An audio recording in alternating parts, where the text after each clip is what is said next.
Indian Prime Minister Narendra Modi on Wednesday urged more companies to make electronic and digital goods, reviving his campaign promise to bridge India's digital divide backed by over $70 billion in investment pledges.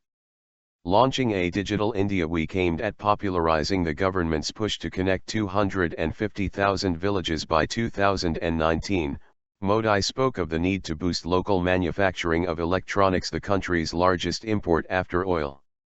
Why can't we make quality electronic goods that are globally competitive?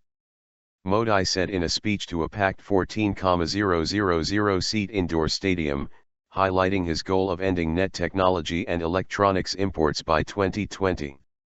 India's first cyber premier, Modi has used social media, particularly Twitter, where he has 13 million followers, to style himself as a leader in touch with technology.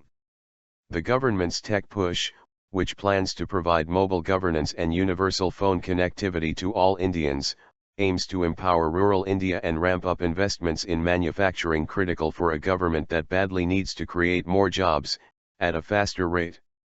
But apart from a handful of headline-grabbing initiatives, free Wi-Fi at the Taj Mahal, for example, the push to connect India and drive a national fiber optic network, first approved by the last government in 2011, has made slow progress.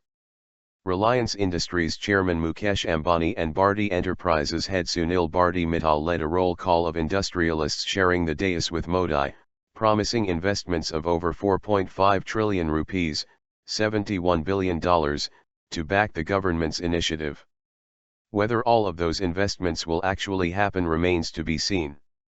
India's dynamic tech startup community was not represented on a stage packed with business process outsourcing veterans and old-school tycoons. All will be connected. Metals and Resources billionaire Anil Agarwal said Sterlite Technologies would invest in manufacturing LCD panels in India, while Japan's Nidec, a maker of energy-saving motors, said it would build 5 factories.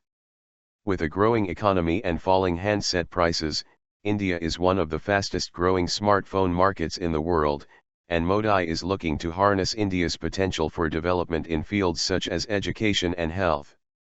All will be connected. This will be the way to eradicate poverty, create a lot of jobs, create a lot of industry, Agarwal told Reuters on the sidelines of the event. This is the one thing that can be done really quickly. But despite Modi's promotional film showing Indians wielding smartphones and grouped around laptops, the challenge is great. India's average internet speed was ranked 115th globally in the first quarter of the year, among countries studied by services provider Akamai Technologies.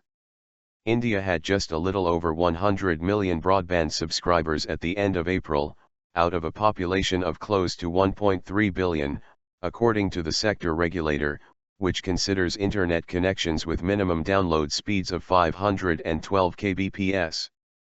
A telecom ministry panel, by comparison, said in March that it wanted the digital push to establish affordable broadband connectivity of 2 Mbps to 20 Mbps for all households by 2017. For the initiative to succeed, you need an entire ecosystem to develop, said Vishal Tripathi, a Gartner analyst in Mumbai. There has to be last-mile connectivity from devices to software, to languages, to people, and there has to be education. $1 equals 63.6012 Indian rupees.